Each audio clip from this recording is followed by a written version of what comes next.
हिमाचल सरकार में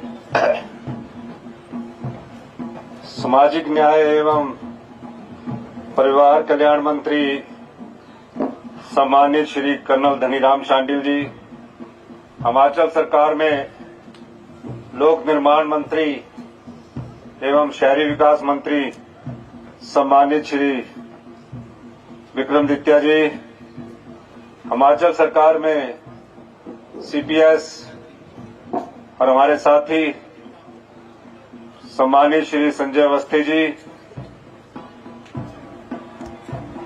लघु बचत के हमारे अध्यक्ष श्री प्रकाश करण जी, मंडल कांग्रेस कमेटी अर्की के अध्यक्ष सतीश कश्यप जी, रमेश ठाकुर जी जो पूर्व कांग्रेस अध्यक्ष थे, जगदीश ठाकुर जी जो हमारे बागल के लैंड यूजर सभा के अध्यक्ष हैं, सभी सम्मानित देवतागण, ट्रक सोसाइटी के प्रधान एवं सदस्य, दूर दराज क्षेत्र से आए मेरे सभी गांववासी, बुजुर्ग, माताएं, बहनें, युवा साथियों,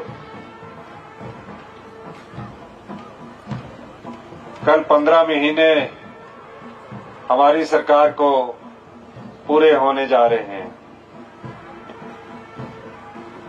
जब हमारी सरकार बनी उस समय कांग्रेस पार्टी ने मुझे आशीर्वाद दिया और मुख्यमंत्री के पद पर मुझे आपकी सेवा करने का मौका मिला।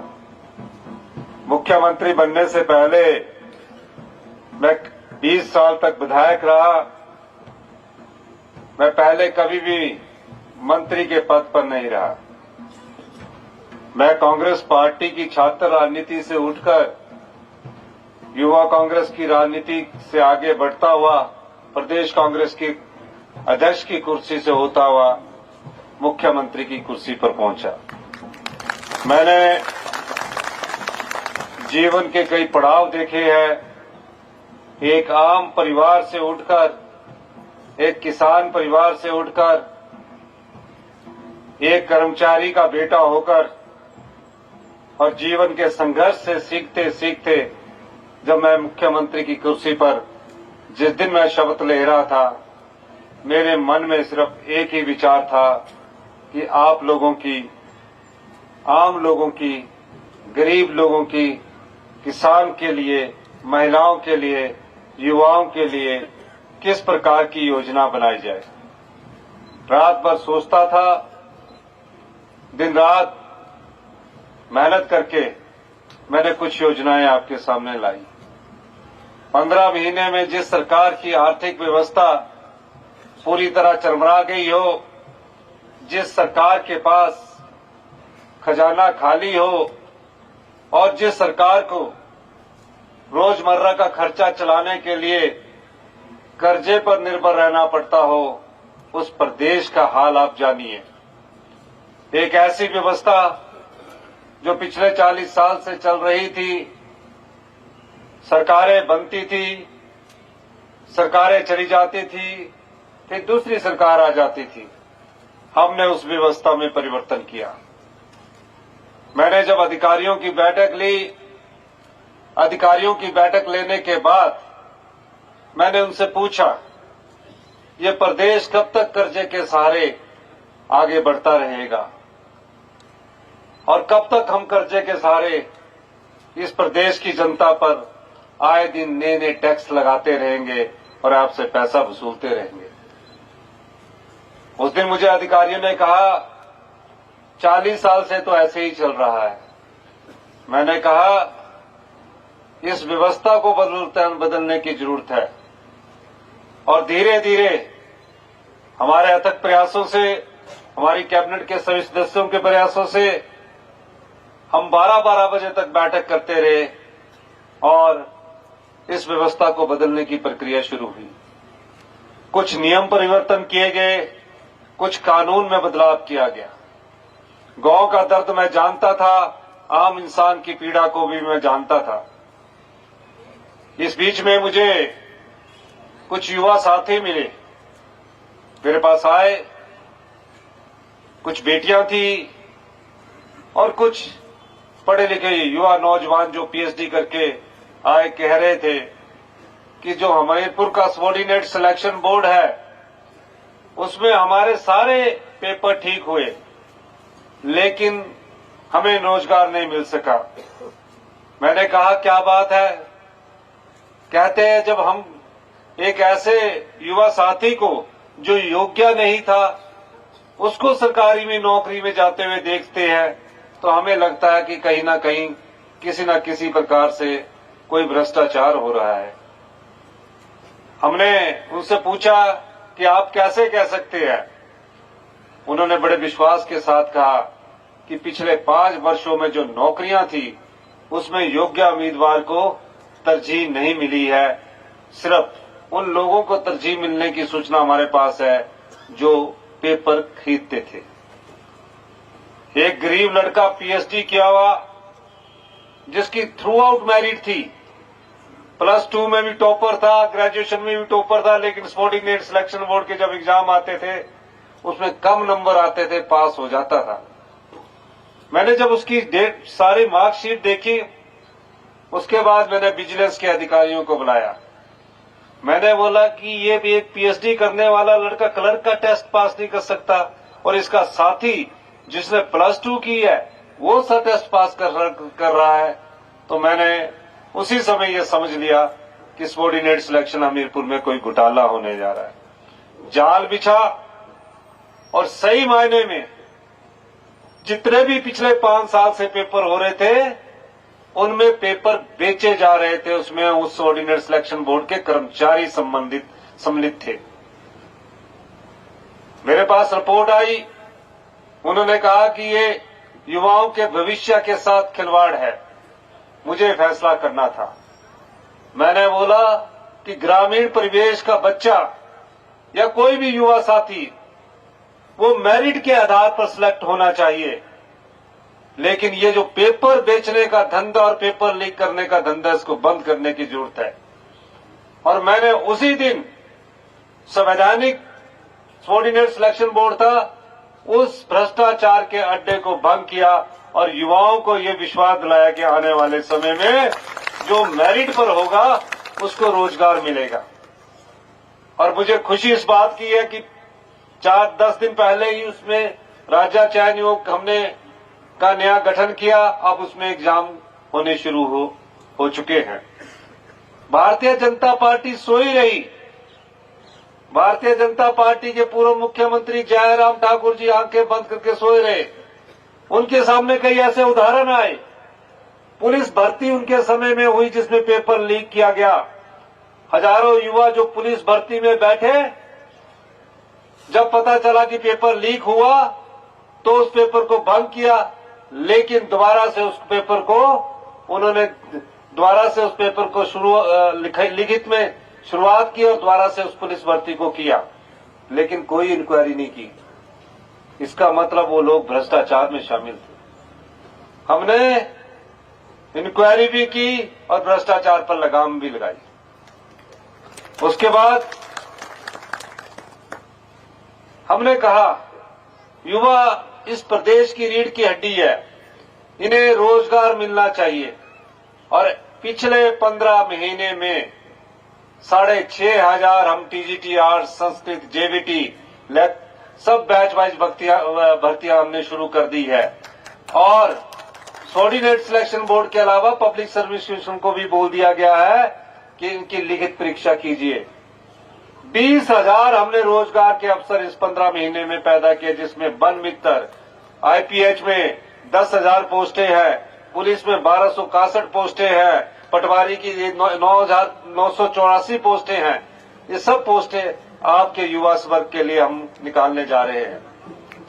यही नहीं, भारतीय जनता पार्टी के लोग चीख चीख कर कह रहे थे गारंटियों को क्या होगा।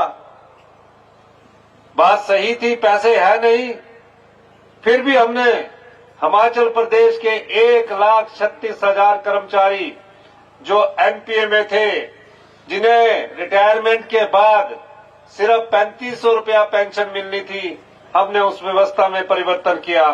और जो हमने वादा किया था अपनी पहली गारंटी में का, पहली ही कैबिनेट में 1,36,000 सरकारी कर्मचारियों को ओल्ड पेंशन स्कीम दी, और उनका बुढ़ापा सुरक्षित किया। ये सरकार की कटिबद्धता होती है। उसके अलावा जब हमने पहला बजट प्रस्तुत किया, पहला बजट प्रस्तुत करते समय मेरे मन में सिर्फ ये विश्वास था कि हमारा जो कार्यकाल है और जो हमारा बजट है वो समाज के अंतिम व्यक्ति तक पहुंचे। उस दिशा से हमने कार्य करना शुरू किया।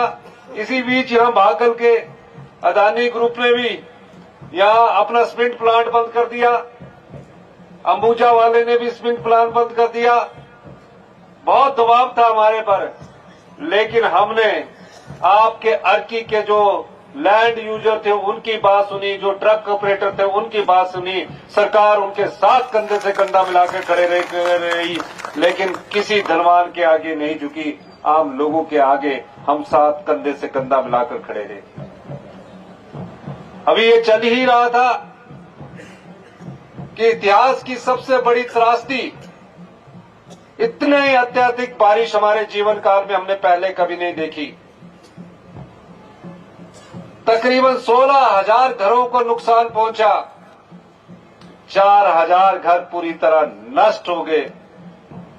पूरे हिमाचल प्रदेश में तबाही का ऐसा मंजर था, जिस जगह भी मैं जाता था परिवार के परिवार बेघर हो गए। लोग रो रो के कहते थे, सब परिवार के सदस्यों ने मिलकर एक घर बनाया, रात को हम उस घर में सोए, अगले दिन वो घर हमें छोड़कर चला गया, पूरा का पूरा तबाह हो गया। तबाही का ऐसा मंजर, चाहे गांव थे चाहे शहर थे। बरसात ने ऐसा प्रलय भाया कि 16,000 परिवार सड़कों पर आ खड़े हो गए। हमने टेम्परेरी तौर पर उनको तंबू मुहैया करवाए, लेकिन जब मैं तंबुओं के अंदर गया वो स्थिति मुझसे देखी नहीं गई। मैंने आके ही शाम को अधिकारियों की बैठक ली और कहा, जो ये लोग छोटे छोटे बच्चे हमारे तंबुओं के बीच रह रहे हैं, जिनके पास एक पक्का घर था, हर प्रकार का साजो सामान अपने पक्के घर में सजा कर रखा हुआ था, पानी उसे बह कर ले गया। आज वो तंबू में जिस हालत में रह रहे हैं, मैंने उसी समय फैसला किया कि इन परिवारों को अगर गांव में कोई मकान किराए पर लेना है तो 5,000 रुपया किराया सरकार देगी और 10,000 रुपया सरकार शहर में रहने वाले लोगों के लिए देगी। छोटे छोटे बच्चे जो 8वीं 9वीं क्लास में पढ़ते थे हमारे पास आए कि पिछले 10 दिन से हम स्कूल नहीं गए हैं। हमने उनके लिए एक्स्ट्रा क्लासेस का प्रावधान किया और उनको 31 मार्च 2024 तक उनको रहने का, खाने पीने की फ्री में व्यवस्था की। ऐसा हिंदुस्तान में करने वाला हिमाचल प्रदेश पहला प्रदेश बना। परिवारों को बसाने की बात आई, मैं हिमाचल की जनता का धन्यवाद करता हूं, उन प्यारे प्यारे बच्चों का धन्यवाद करता हूं जहां केंद्र सरकार ने हमारी कोई मदद नहीं की। छोटे छोटे बच्चे अपने गुल्लक लेकर हमें दान दिया और तकरीबन 250 करोड़ रुपया हमें दान के रूप में मिला। यह ऐतिहासिक दान था। कई लोगों ने अपनी एफडी तोड़ के हमारा ऐतिहासिक दान दिया। हमने इन सब बातों को, उनके प्यार को, गुल्लक में दान कोई बड़ा नहीं होता, लेकिन उनकी भावना उसमें इतनी ज्यादा थी जिसने हमें और मजबूत किया कि इन 16,000 आपदा प्रभावित परिवारों की मदद करनी है। मेरी अधिकारियों से बैठक हुई।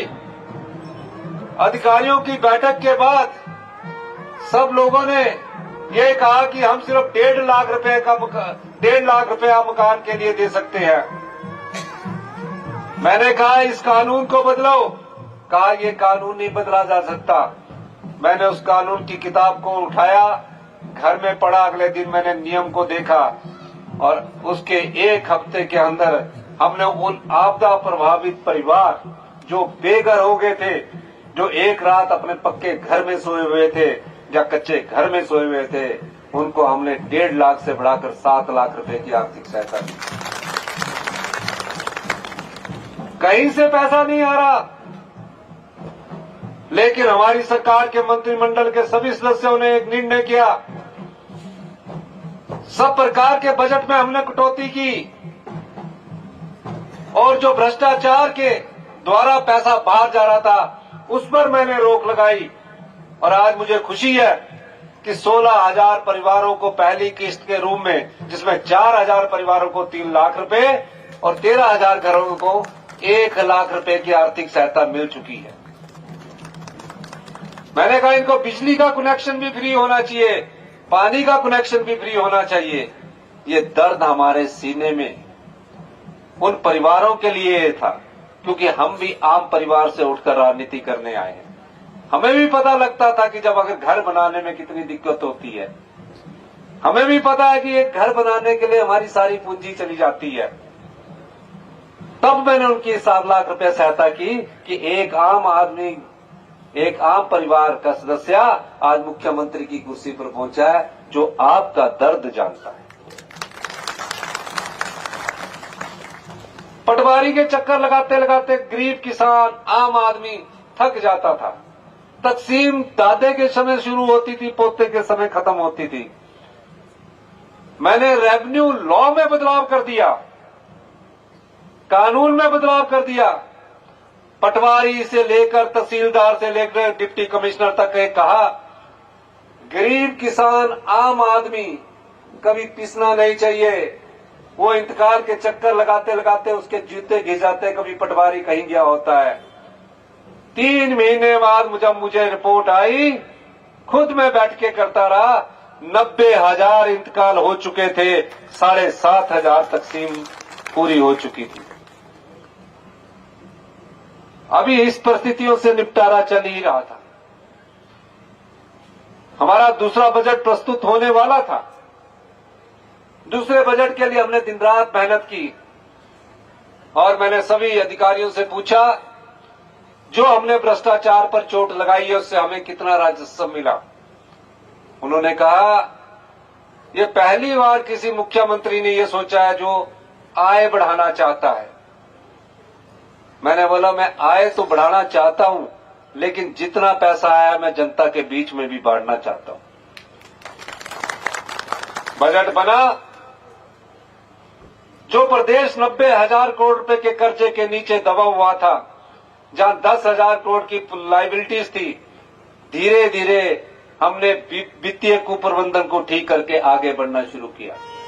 अर्थव्यवस्था में 1 साल में हमने अर्थव्यवस्था में 20% का सुधार किया। बजट के समय मैंने कहा, ये किसान को भी मिलना चाहिए, पशुपालक को भी मिलना चाहिए, सरकारी कर्मचारी को भी मिलना चाहिए, खेल कूद वाले व्यक्ति को भी मिलना चाहिए, समाज की सभी वर्गों को मिलना चाहिए। बजट बनाते बनाते एक बात मेरे ध्यान में आई। जब मैं एमएलए था तो कई विधवाओं के बच्चे, बेटियां मेरे पास आती थी, पढ़ने में टॉप करती थी, मेडिकल कॉलेज में चली जाती थी, थोड़ा बहुत पैसा मांग के फिर मेडिकल कॉलेज, इंजीनियरिंग कॉलेज की फीस भरती थी। मैंने इस बजट में प्रावधान कर दिया और अगले साल से ये स्कीम भी लागू कर दी। 1,15,000 विधवा माताएं, बहनें हमारी जो हैं, उनके बच्चों को 27 साल तक हमारी सरकार सभी पढ़ाई का खर्चा भी देगी, हॉस्टल का खर्चा भी देगी। क्योंकि हमने वो जो पैसा भ्रष्टाचार के द्वारा निकल रहा था चोर दरवाजे से, उस पर चोट की। उससे पहले मैंने पहले बजट में जो बच्चे अपनी माता को खो चुके हैं, अपने पिता को खो चुके हैं, उसके लिए योजना लेके आई। फिर मैं देखता था कि हमारे जो बुजुर्ग हैं वो गांव में रहते हैं। मेरी माता 80-82 साल की गांव में रहती है। हमने उनके लिए भी योजना लाई। 70 साल से ऊपर की जो हमारे बुजुर्ग हैं, बुजुर्ग माताएं हैं, पुरुष हैं, उनको फ्री चिकित्सा सुविधा उपलब्ध करवाएगी। इस बजट में प्रावधान किया। जो मनरेगा में लगी हुई हमारी महिलाएं हैं,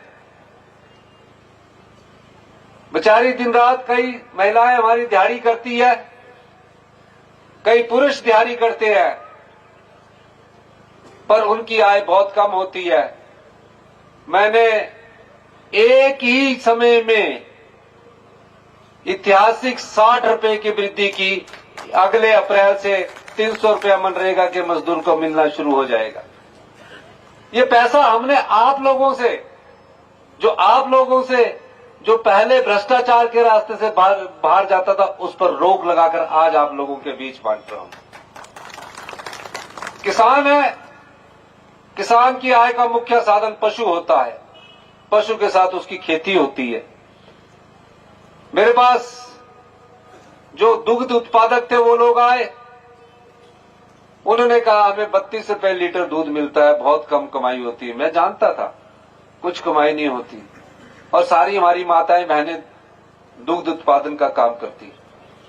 मैंने हिंदुस्तान का हिमाचल प्रदेश पहला राज्य बना जहां दूध 45 रुपए के हिसाब से सरकार खरीदेगी, उससे ज्यादा वो दुग्ध उत्पादक बाजार में बेच सकता है। ये सपोर्ट प्राइस हिमाचल प्रदेश की सरकार ने आप लोगों को दिया। अब जिसने गाय पाली होती है तो गोबर तो होगा ही।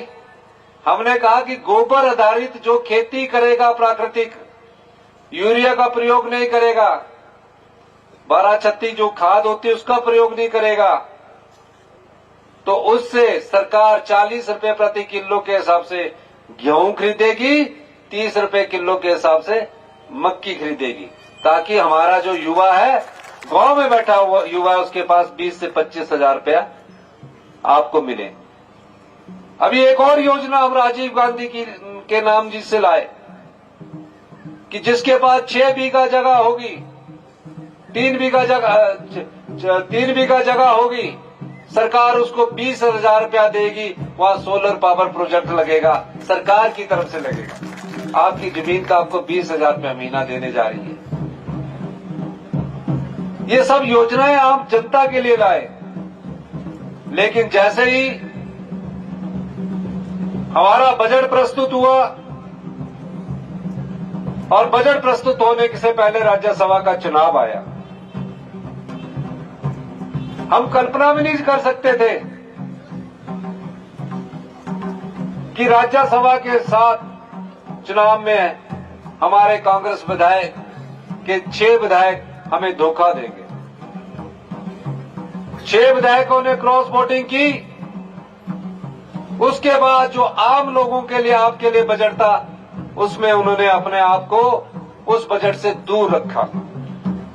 अगर बजट पास ना होता तो सरकार गिर जाती।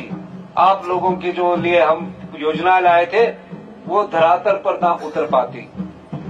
हमने हिम्मत नहीं हारी। आज जो वो 6 विधायक है, चोरी छिपे इधर से उठकर उधर जा रहे हैं, कभी ललित होटल में रह रहे हैं, कभी ऋषिकेश के ताज होटल में रह रहे हैं। वो क्यों ऐसा कर रहे हैं? क्योंकि उनके मन में जो डर है वो छिपा हुआ है, क्योंकि उन्होंने गलत किया है। जहां ये लोग, भारतीय जनता पार्टी के लोग, जहां जनता की वोट से नहीं जीत सकते, जहां ये जनता की वोट से नहीं जीत सकते, वहां नोट के बल से लोकतंत्र में चुनी हुई सरकारों को गिराने का काम कर रहे हैं। अब नोट के बल से जो लोग चुनी हुई सरकारों का काम कर रहे हैं, क्योंकि जनबल ने उनका साथ नहीं दिया, जनता उसको आने वाले समय में सबक सिखाएगी। मैं जनता से पूछना चाहता हूं कि जो बिकाऊ विधायक होते हैं, जो जनता के बल पर जीत कर आते हैं और नोट के बल पर बिक जाते हैं, क्या ऐसे लोगों का आप लोगों को साथ देना चाहिए कि नहीं देना चाहिए? दोनों हाथ खड़ा करके बताइए। इसका असली जवाब लोकसभा के चुनावों में मिलेगा। आप चुनावों में जवाब दीजिए। ये मुख्यमंत्री की कुर्सी मेरी नहीं है।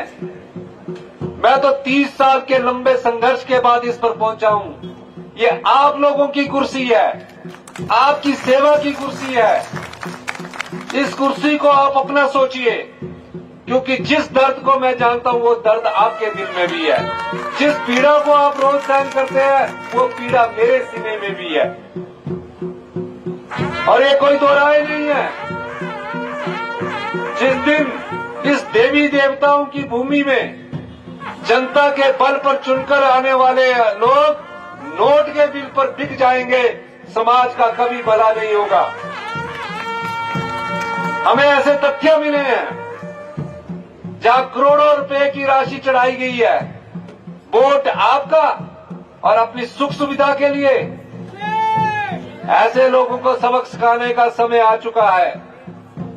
इस लोकसभा चुनाव में जब जाएंगे, आप ये सोचकर जाइए कि जो लोग नोट के दम पर, पैसे के दम पर, धन के बल पर अपनी राजनीति करते हैं, और जो भारतीय जनता पार्टी की राजनीति है, जनता के बिल पर, जनता के वोट से जीत ना सके तो नोट के बल पर सरकारें गिरा दे, उस भारतीय जनता पार्टी को सबक सिखाने का समय आ चुका है।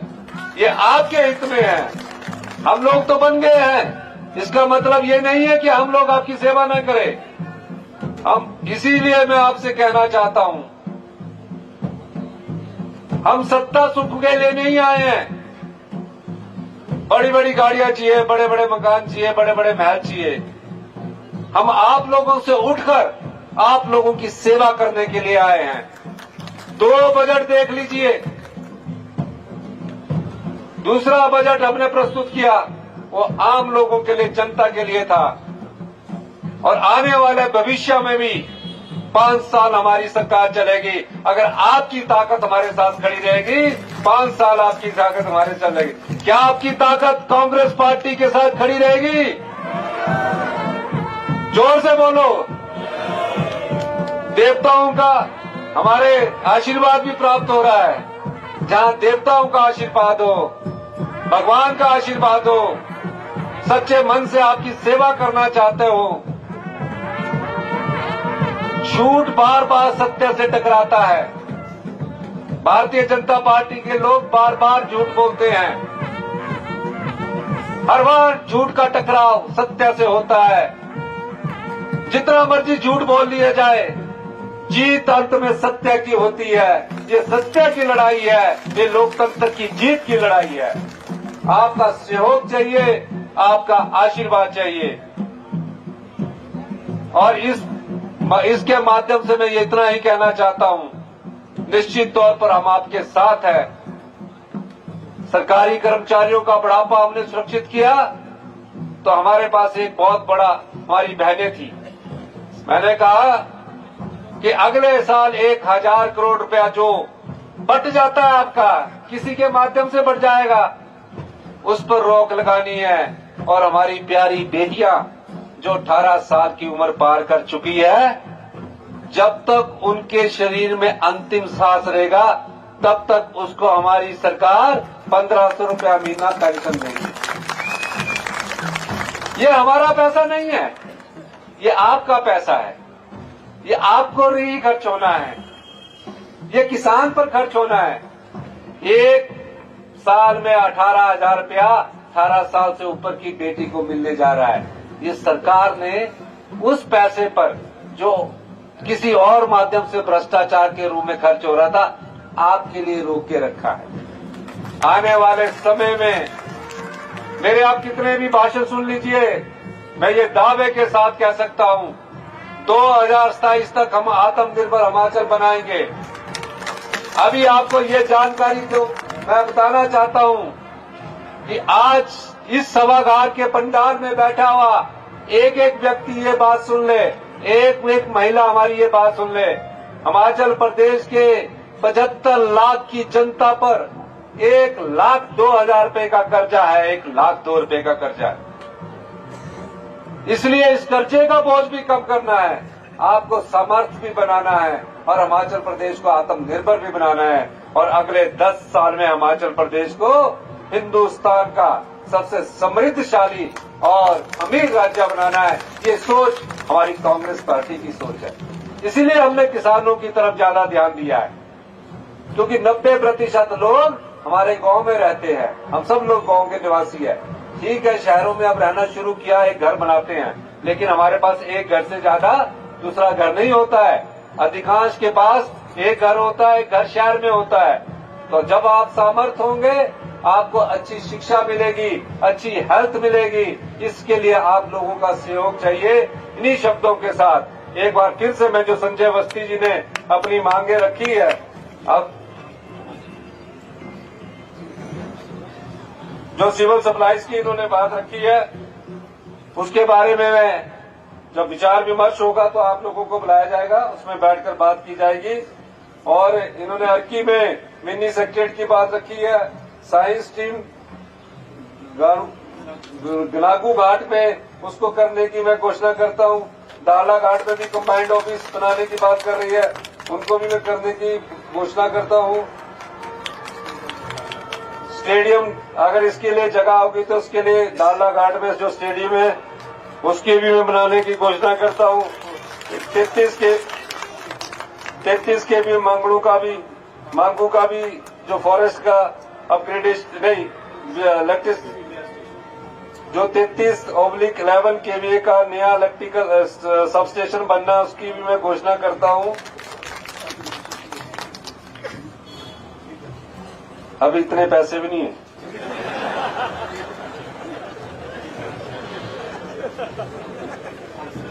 अपग्रेडेशन ऑफ पीएससी दिक्कत टू सीएससी की घोषणा करता हूं। और इंडोर स्टेडियम में एक अर्की में इन्होंने बोला है और अर्की में करने की, और ITI इन मौलाना, इसके लिए हम एक नीति बना रहे हैं।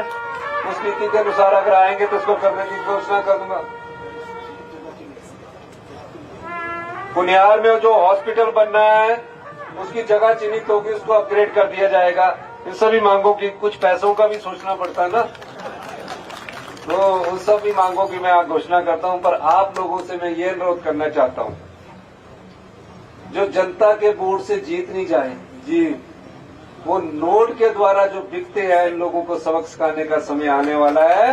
आपने सबक सिखाना है। धन्यवाद। जय हिंद, जय भारत।